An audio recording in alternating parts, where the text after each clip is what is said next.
Hey guys, how's it going? Welcome along to yet another High Performance Living podcast. I hope you're doing really well this week.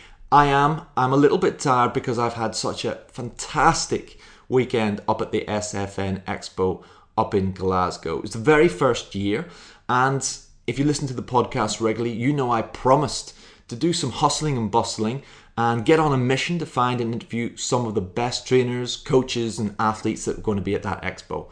Well, I promised, and of course I have delivered. I've recorded an interview with Jamie Alderton, whose actually interview is going to follow now today.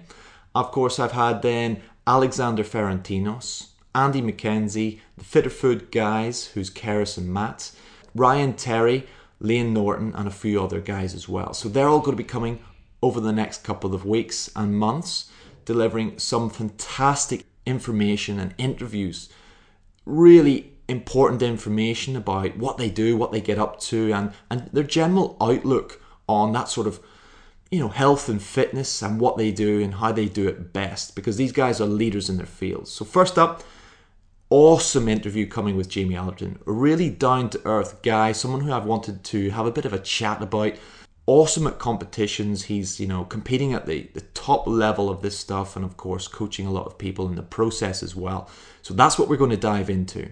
Before that though, right now as we speak, my Exceed Nutrition certification is officially open. So we're taking on some keen learners and ambitious personal trainers who want those cutting edge and proven nutrition strategies to excel their business and of course their coaching skills. So if you want to get on board, there's only a number of days left to the end of this week. Okay, so the end, I think it's the 5th of September, and the doors close. However, if the slots sell out before then, there's only a limited spaces, 50 spaces on there. Once they go, that's it. It's shut for another 6 months.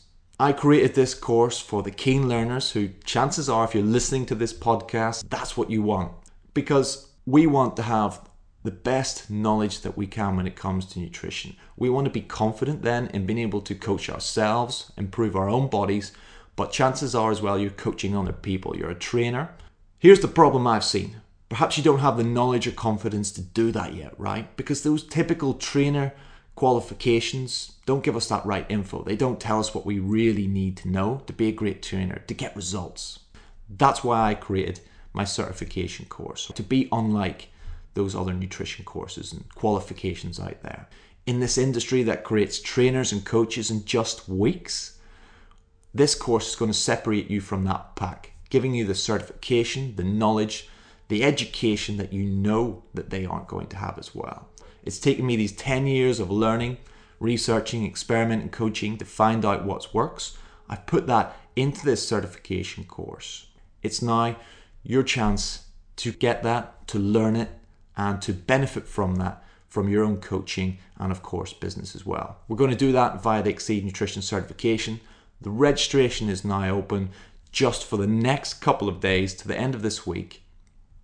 If you want to find out more about that, or to enroll and get on board for this 12 months of awesome learning, head over to the exceednutrition.com website and click on certification tab, and that's everything you need to know to get on board.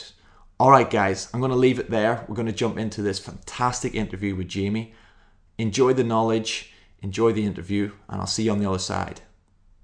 Jamie Alderton, how you doing, buddy? I'm good, thank you. Yes, keeping well? Yeah, really well actually. Just back to normality because it's been about 11 days since my show, so it's just getting back, getting adjusted to the UK time again, and obviously getting set for this expo which we're at today at the SFN. That's it, right? That's where we're at, down at the expo, and I've nabbed you off the stalls that you're working on and just said, here, come and speak to the guys who are on the podcast. So for those of you who don't know you, give them a little bit of your background. What do you get up to and what do you do?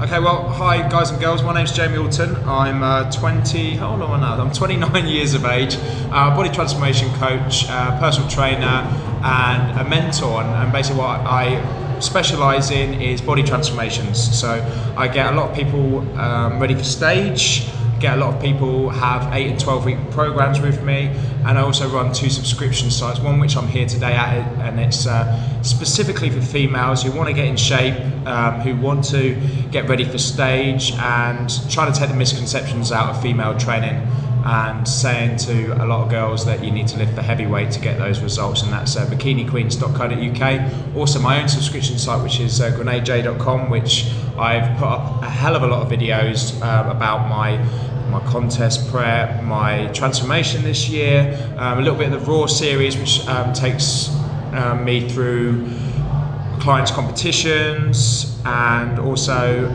exercise database, so you can learn how to do exercises correctly. So that's basically me. Dude, you've done this before, haven't you? Hey, well, you know pro, me. Man. You know me. You're better than me at this. I'm gonna have to come and get some tips. Yeah, exactly. Well, I get bored of my own voice in some of these. Do you? Yeah. Oh, I well, like to talk. I'm going to try and keep this different for you and not bore the tits off you. All right? Honestly, I will. Right? Let's strip it all back. You've obviously mentioned you do all your in terms of your work, your business, and what you get up to day to day. Let's strip it all back in terms of you're in fantastic shape, right? It's what you do for a large part, and you're top level competitor. Before we get into that, what got you into that side into the training and stuff? What's your background? What led you into becoming such enthusiastic on training? Well, I think it all narrows down back to when I was really young at school. I'd probably never been classified as having attention deficit disorder, but I've always been a person who can't sit still for a minute. Okay. And when I used to go to school, instead of going to a playground and getting in trouble, I used to go to the gym and train. 13 years of age, and used to really enjoy it. It took that energy out, gave me a little bit of focus, and that. Went through college. Went through school, went through college. Obviously, there's no way I could have done university because my attention span is that for goldfish. Would have just spent all my student loan on drinking and probably never got a qualification. So I thought the best way for me to go through was to join the British Army. So I joined the British Army at 17 years of age. It was that focus that I needed. I needed someone at 17 to tell me what to do and shout at me and point at where all my energy needed to go, and it was that discipline element. Yeah. So I was in the army for 7 years, did 2 tours of Iraq, lots of other good fun things which I've done. Left the army December 2009, and it can be quite difficult for a soldier leaving the army because you're used to having that person on your shoulder saying, right, you must do this, you must wear that, this, that and the other. And I sort of lost that routine. So I was like, what do I do now? I enjoy training and that. And a guy from my gym actually said, oh, you should do try one of these natural bodybuilding shows. And I was like, well, I didn't know anything about bodybuilding. I liked going to the gym, but I didn't exactly know anything about getting ready for a show. And I was like, well, what do you do? And he goes, well, just stand on stage in front of 1,000 people in your underwear. Well, it doesn't sound very appealing to me, but okay. So I was about 12 weeks out. And it was just what I needed. It was the diet, it was the training. It was that imaginary person on my shoulder, which which I had in the army, was telling me what to do, and it was fantastic. It was nice to get that routine. It was nice to go from A to B and have that goal. Stepped on stage first time in 2010. It was at the WBFF Southern Championships. Qualified for the British final on my first show. I did another show in September that year, which was Musclemania, and I won that show. So nice. the first year, won my first British title, and from then on, I was hooked. It was nice to get that routine to your life. Nice to know what you're doing from day to day. Nice to have a little bit of structure, which I think a lot of people need, and that's the buzz that I get from all this, is to have that structure in your life, which a lot of people don't necessarily have. Yeah. We're actually quite similar, mate, believe it or not.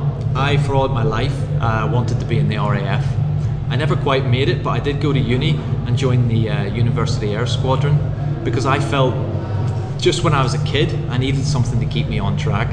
I was probably a bit like yourself. I wasn't hugely academic and interested in that side of things, so I was always going to join the military myself. Never quite made it. I couldn't deal with them telling me to cut my hair and have a shave. Well, ironically, this is funny, is that I was in the army 7 years, and now I can't stand people telling me what to do. I mean, that's why I'm self-employed now. Right. I couldn't have that boss telling me what to do because it's just like, so I've just totally flipped it as well. And what is quite strange now is that I do run my own business and I'm going from a background where I'm used to someone telling me what I need to do, and now I'm waking up, finding, saying to myself, I need to do this. So it's a different kind of concept that it is the army. When I was younger, I needed to be told what to do, and now, that has created a monster where I'm waking up every day going, I need to do that, I need to do that, I need to achieve that, and set my goals and achieve it, which has been, in a way, it's flipped on the side, but I thank the army for that discipline to say, look, this job needs to be done, don't sleep, don't do it until it's done, because that's the whole mentality of the army or the military, is that you just work through until the job's done. And when I left the army, I found it quite difficult, because obviously I had a normal job working in IT when I left, and 5 o'clock came, I'm still working and people are leaving. I'm like, what are you leaving for? And they're like, work's over. I'm like, well, I haven't finished yet, I'll do it tomorrow. I was like, no, I'll finish up and then I'll go. And then it amazed me that I had so many people that had that kind of mentality. So I knew the 9 to 5 job was not for me. Okay. It just, I did it for a year, and then basically went self-employed. Yeah. Because I couldn't do just clock in, clock off. I wanted to do something that I enjoy doing. In diet, fitness, and training, and that it doesn't. Every day I wake up, I enjoy what I'm doing, and it doesn't feel like I work. Yeah. I do work long hours. I do work crazy long hours, and my wife always tells me that I work crazy long hours. However, it doesn't feel like work. It doesn't feel like it, right? Yeah. And when you do something you enjoy in life, it's never going to feel like work. Which is so great. you feel you were able to transition that discipline you had from the military into your training and nutrition? Definitely. Yeah. Definitely. I mean, one thing I stress not to my clients, but a lot of people online, is there's 3 pieces to the puzzle. Yeah. For success, not only in the gym bit, it's in the gym specifically. And the 3 things are, diet. Your diet needs to be spot on. You need to know about your macronutrients. You need to know what's going in your body at the end of the day to get those results. Yeah. However, that's only one piece of the puzzle. The second piece is training. You need to train with that intensity. You need to get a good mind-muscle connection on the body, and you need to train hard and consistent.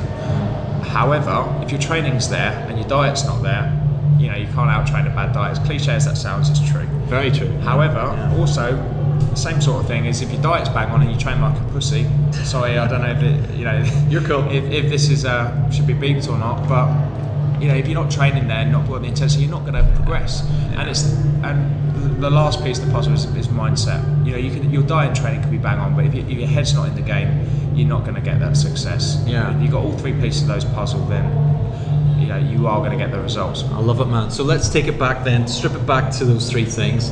What would be your sort of cornerstones or your basics that you like to get right with people for their nutrition starting off?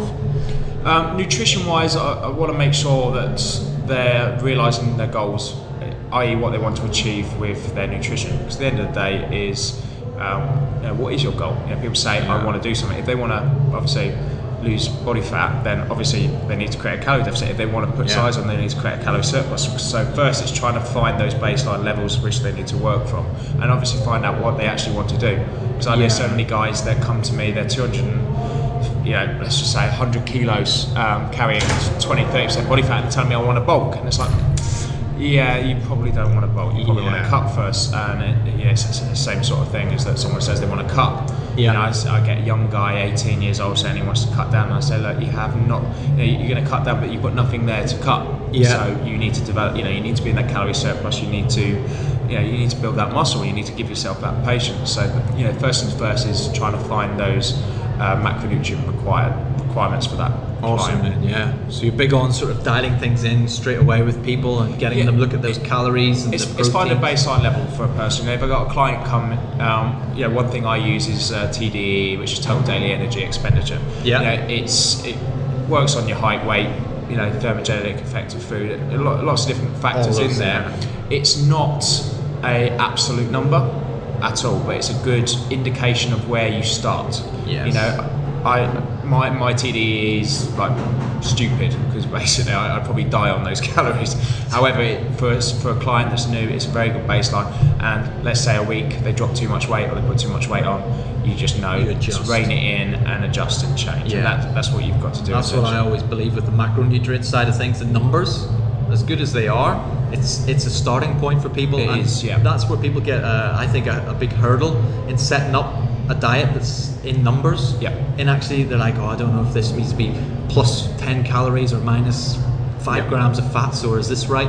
It's just get started with something. And what I find with a lot of clients and that, and a lot of guys come and speak to me and say, I'm doing this, I'm doing that, I'm adopting this principle, I'm doing this intermittent fasting, carb backloading, recycling, whatever they want to call it, and it's like, yeah, but you look like shit. Yeah. So Yeah. what you're doing is not working, and you're overcomplicating things. And it all comes down to that mindset. Is that if you keep it simple. Keep your dieting protocols simple. Your dieting protocols should be what works for your lifestyle. Yeah. If you've got a busy banker who can't eat, intermittent fasting might work for him. If you've got someone who can't eat 6 meals a day, maybe 3 meals a day is going to work for him. If you've got someone who can eat 6 meals a day, give him 6 meals a day. Yeah. It's what works for you. It's not necessarily, right, okay, I need to eat this at that time, that at that time. With clients, I give them a diet plan, I give them a nutrition plan, and then I go, look, this is why I do this. You can change it, just make sure it fits within your lifestyle. But then that's why people hire me, is that I look into their lifestyle, look into what they're doing, and I'm trying to adapt a nutrition plan around, obviously not only their goals, but what they're trying, their lifestyle at the end of the day. So that's why I wanted to get on the podcast, because I'm big into personalization, and it's got to be matched to people within a reason. I think sometimes people expect it to be really, really personalized to the finest detail. Yeah. When really we know it's a few key considerations, at least to get started. Yeah, and exactly. then from there. And it, like every single question in the fitness industry, it depends. It depends on their goal. You've got someone who's using all these principles and that, and it's like, yeah, but you just want abs for your holiday. It's like, why are you doing a contest prep diet for something you just want abs? It's like, you are overcomplicating this, and it's that lifestyle thing. And this is the key to a lot of things, and it's one thing that I'm realising more of this year. A couple of years ago when I used to prep for shows, I used to be in that military mindset. Block all my friends out, don't speak to the missus, focus on the task in hand and get it done. Very, very military-like. But I set out what I looked to achieve, and I achieved it. I've got a 1-year-old daughter now, so that's not going to work. Not when I've got to look after her and I've got to have more of that balance of life. So how have you managed to do that, mate? How have you managed to transition that? Because I've been in exactly the same situation, mate. I have to eat at 9 o'clock, 12 o'clock, 3 o'clock, and if I didn't, I got pissed off. And it's that same thing as keeping it simple. Realising that if you miss a meal, it doesn't matter. You can catch up with it. And I do like a little bit of structure. The way that I work my nutrition is, there's not even a lot of people say, oh, you're a flexible dieter, you have Skittles post-workout. I was like, no, I have Skittles post-workout because I enjoy it. What I do with my plan is I'll weigh myself in on a Friday. Saturday I'll sit down, look at my numbers, look at my weight, look at any days where I've really struggled. Let's just say on a Tuesday I was having a really low energy day and I was really struggling. I wouldn't make any dietary changes then. I'd just cruise through the day, have my Friday where I sit down and go, okay, Tuesday was a difficult day, I'm going to up carbs that day, I'm going to change macros around that day, and then we'll go across to the next week. So for me it's a structured plan, but actually knowing that I can factor in things I enjoy and working it around my life. So I work Monday, Wednesday, Friday in my studio. Thursdays I take my daughter swimming. Tuesdays and Thursdays I've got training. So Thursday I need the most amount of carbs, most amount of calories, because not only am I training in the morning, but I'm taking my daughter swimming, and I need to, it's my daddy-daughter day on Thursday, so I need to make sure I've got energy for that day. So what you've done then is something I always try and get across to people, is making it personal.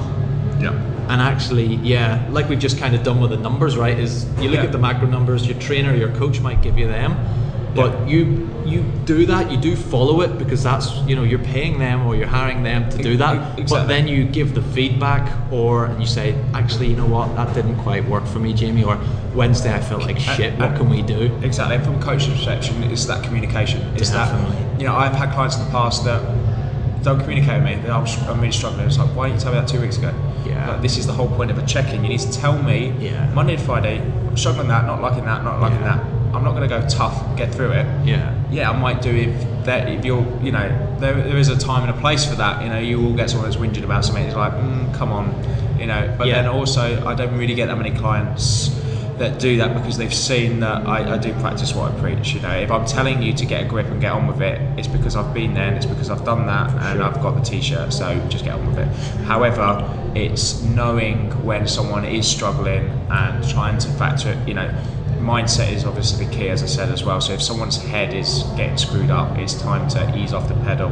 But if they're ready to rock, it's time to put your foot on the gas. So it's learning about your client, knowing about your client, and you know, factor it in around their lifestyle. For sure, mate. Love it. Awesome. Training then. Let's have training. A training. Training. What's your philosophy on training? You do a bit, right? Yeah, I do a little bit. I mean, to be honest, there's so many. I mean, a lot of people say the best training plan is the one that you're not doing, and so many people that I see with their training is, you know, they're not able to push themselves past that limit of pain and failure. And you know, for me, it is pretty. I wouldn't say pretty easy, but it's a lot easier because my threshold for pains in the gym is a lot more than most people's, and that, I think that purely comes from an army background. You know, when the kind of training that we do in the military is just crazy. Some of the stuff, you know, you 8-mile stretcher races with gas masks on and loads of crazy stuff. And you know, the mentality that you have in the army is that, you know, you're weak if you don't do it, and you know, it's a bit of a chauvinistic sort of mentality. But it's sort of like, if I've always been a fan of, well, not a fan, but if I say I'm going to do something, I'm going to do it. And you know, I write up some crazy training plans. If anyone subscribes to my website, they'll know what my training plans are. If anyone looks at some of my YouTube videos, they'll understand the kind of training that I do. And it's just like, you know, the same thing for me is that I'll come up with something crazy to do, and then I've got to do it because I'll put it on social media. And it's realising that you have to go through that. You know, leg training. Leg training is one of my biggest things. People say I struggle to grow legs. It's like, well, come on a leg training session with me. Look at how I train, and then you'll realise. And it's not until you realise what other people are doing that you realise how intense you should train. And that's it for me. I mean, the two most important aspects for me in training is to keep the intensity there, really realise that you need to push past your limits to see the muscles grow, but also train smart. You know, at the end of the day, it's very important to progress with your weight, but not if you're not getting a good mind muscle connection on you know, on the weights, then what's the point in doing it? I don't do really heavy squats, because as soon as I go really heavy on the squat, I feel it in my knees, I feel it in my back. However, by keeping that moderate weight, keeping the intensity, keeping the time under tension there on the muscle, I feel it. I feel it a lot, and that's what a lot of people don't understand, is that I see so many guys in the gym that are focused on trying to get, I want 140 on the bench, I want 150 on the bench. It's like, but you're using your front delts, you're using your shoulders, you're using tricep, you're not using your chest. And you know, the most important thing is keep the intensity in the training, keep that time under tension, and work on that mind-muscle connection. If you've got all three of those factors, and you're not sitting there chatting to your mate in the gym, you're going to get results. And you just got to walk into a normal gym and just look around. And there's so many people that have been going for years to the gym, going through the same motions, and unfortunately it creates this person that goes, I've been going to the gym for 3 years, so why don't I look like you? And it's like, yeah, but you've wasted 3 years. And they go, no, I've been going. You're going through the motions of training. Just because you're lifting a weight doesn't mean you're lifting a weight. And I see it all the time, and as soon as some people start realising it and going, right, you know, I'm going on the bench, what am I hitting? Chest. Okay, feel it in the chest, stretch, squeeze, contract. 3 months later, they're growing the chest. Oh, I've never grown a chest before. You know, it's training smart and realising what you're doing. It's hard to get that across to people, isn't it? When you speak of mind-muscle connection, it's like, if you don't have that connection, it's very difficult to... I mean, the gym can be very difficult, because you've got to walk into your local gym, some spotty 16-year-old will come up to you, show you where the weights are, and off you go. You know, it's not like you're driving a car where you've got to pass a test. You just go straight to the gym, you can lift a weight, and it's that same sort of... Unfortunately, it's that same sort of thing. It's a vicious circle when you go into a gym. You'll go into a gym, you want to put on size, what do? You look at the biggest guy in there and you look at what he's doing. 99% of the time, the bloke hasn't... You know, he's very genetically gifted, he's throwing weights around, and you assume that's how you should do it. So then you go and do it. New person walks in the gym, wonders what to do, he does what you're doing, and you're only doing what he's doing because the biggest guy is in there. Very vicious circle. And unfortunately, that it's not going to change unless you create a different kind of way that you run gyms, which is not going to happen. You know, to your normal Virgin Active or your normal Picking on gyms here. First, you know, don't get me wrong. Some of them do have great trainers, but you know, at the end of the day, you know, I've done the same 6-week PT course as the rest of them, and I couldn't believe that they were letting people train people after 6 weeks of learning how to switch a treadmill on. Yeah. And let's be honest, you don't really learn much on a 6-week personal training course. You learn bugger all, really. You learn nothing, don't you? You know, and they do need to change the way that they teach people. You know, it needs to, you know, ideally you need to go on some kind of yearly mentorship which not only covers nutrition, but you need to be going on things like NLP courses and learning about psychology and learn, you know, because it's that same sort of, you need to be learning how to deal with those 3 pieces of the puzzle. As soon as you can motivate someone, inspire someone, get their training right and get their nutrition bang on, you're going to be smashing out client results week after week after week. And that's the key, right? Getting results for people, because they're going to stay with you and then they're going to tell their mates. Yeah, I mean, for me, a lot of people say, oh, they're going to stay with you, but for me it's the other way around. Okay. You know, I mean, I will sit down with a client and say, right, you're with me for 12 weeks. In that 12 weeks, I'm going to teach you as much as I physically can. So if after 12 weeks that you've got the transformation and you know how that you transformed, you're going to keep that transformation. Yeah. Because at the end of the day, if I don't keep you, if I've taught you everything I know, and then you can go off and do whatever you like, then I can take another person on. Plus, not only that, is you've learned yourself how to transform your body. So you're not only going to keep that 12-week result, you're going to be shredded a year down the line. What happens when a shredded person walks down the line for another year? You're going to have people go up to them and go, cool, you look in good shape. How did you get like that, Jamie Alderton? 2 months later, 3 more clients, 4 more clients, 5 more clients, 6 more clients. So for that one person that you've taught, although you're not with them anymore, you've got more clients. Because they've got their results. Because they've got the results. And not only have they got the results, you haven't got them for 12 weeks, you've transformed them and they've got fat again. They've learned how to manage the macros, they've learned about training intensity, they've learned about motivating themselves, and then suddenly they can continue that the rest of their life. There's quite a lot of personal trainers and coaches that actually listen to this podcast, so it's quite interesting to know how you actually get that information across and, you know, really help your clients better than the average personal trainer. You need to go above and beyond. Unfortunately, a lot of personal trainers that I see in the gyms, they do personal training as a job. As in, they wake up, go clocking in and clocking out. Clocking in and clocking out, just like your normal 9 to 5 job. You know, my alarm goes off at 5. I actually switch it off before 5 o'clock because I'm already up. I'm already raring to go, and because I love what I'm doing. I get the missus shout at me at midnight, put your fucking laptop down. You need to go to bed or you need to do something. And I'm like, I don't even notice because I'm that passionate about what I do. When you're that passionate about what you do, you know, you just radiate that and hopefully inspire and motivate people to want to do the same. You know, that's what I'm a big fan of. People can see the passion that I have in what I do, and it motivates others to do what they need to do. And that's what every personal trainer needs to do. You need to love your job. You need to love what you're doing in life.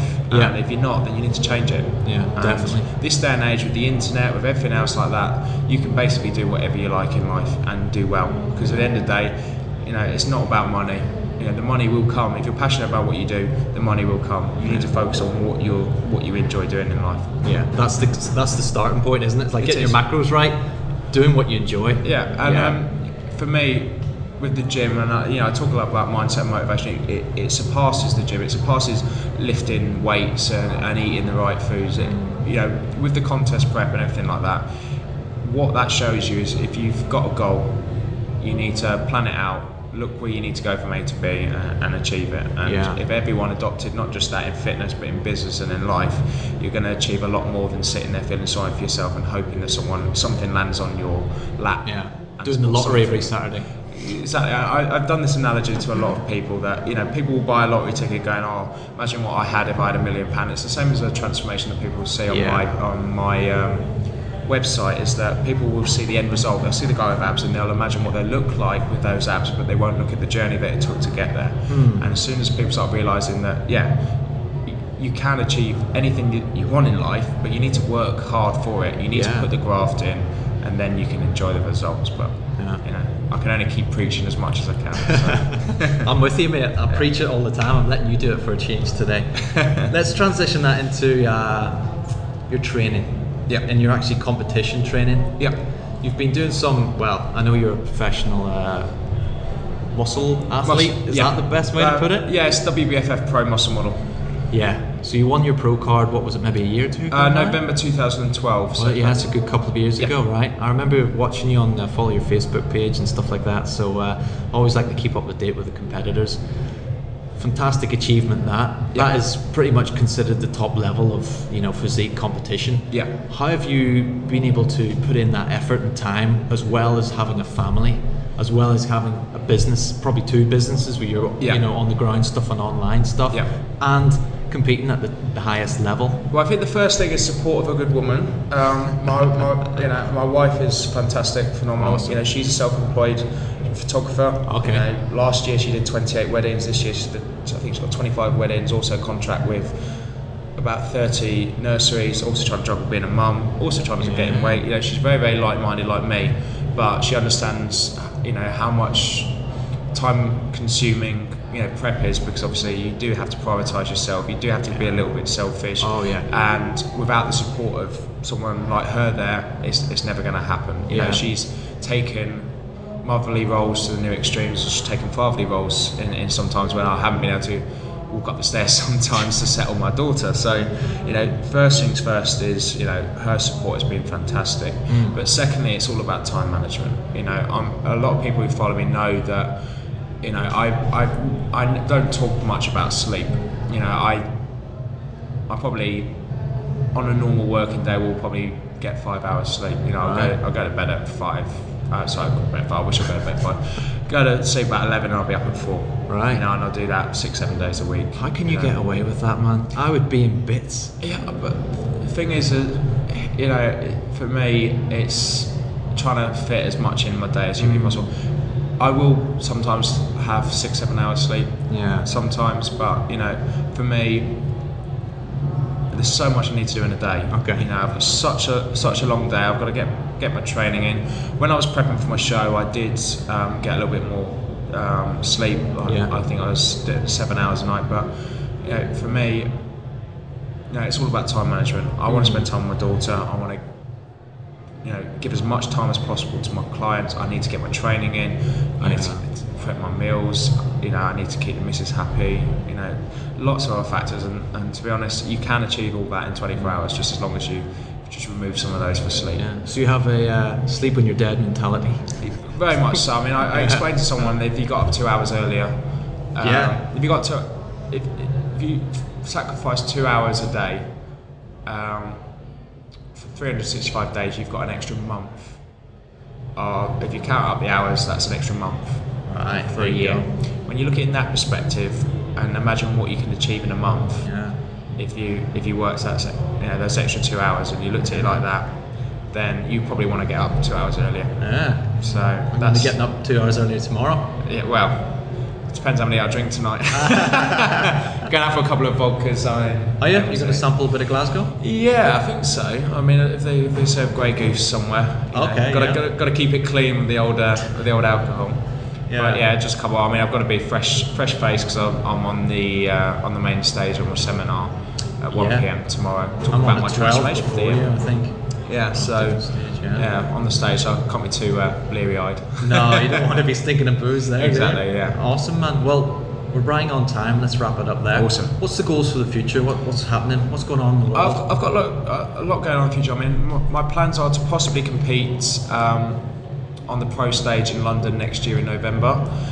Possibly moving down to fitness model because I think it might be a little bit better suited to me than muscle, but we'll see. I mean, some big dudes in that. There's muscle. some very big dudes. I mean, there was one guy that was 82 pounds heavier than me. So 82 pounds heavier than me. So we'll see. I mean, I think I'll be on a better playing field as a fitness one. I get to be suited and booted in the evening show, so that's probably the small goal in my head to say, right, okay, focus on having 15 months of building up your businesses, focusing on clients and everything else.